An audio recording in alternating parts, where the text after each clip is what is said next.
তারা সরকারকে গিয়ে বলছে নিরাপত্তা দিতে হবে, নিরাপত্তা দিতে হবে, প্রোটোকল দিতে হবে, প্রোটোকল দিতে হবে। আজ এইখানে এই মঞ্চে দাঁড়িয়ে আমি সরকারকে অনুরোধ করব, এই অন্তর্বর্তীকালীন সরকারকে অনুরোধ করব, অন্তর্বর্তীকালীন সরকারের যারা প্রধান আছেন ডক্টর ইউনূস সহ সকলকে অনুরোধ করব, তাদেরকে যেই প্রোটোকল দিয়েছেন, আমাদেরকে যেই নিরাপত্তা দিয়েছেন, আমরা আপনাদের অনুরোধ জানাচ্ছি সরকারকে, বিএনপির পক্ষ থেকে, লাখো জনতার পক্ষ থেকে তাদের প্রোটোকল দরকারের 3 ডবল করে দেন, তাদের প্রোটোকল 3 ডবল করে দেন। কারণ তারা মানুষকে বিভ্রান্ত করছে এবং মানুষ এটা জানতে পেরে মানুষ তাদের উপরে ক্ষিপ্ত হচ্ছে। আমরা চাই না মানুষ ক্ষিপ্ত হয়ে মানুষ কিছু করে বসুক তাদেরকে।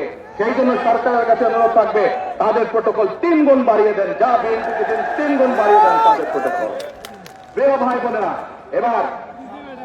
এবার জনগণের মধ্যে থেকে আমি একজন মুরব্বীকে চাই, যেই মুরব্বী হজ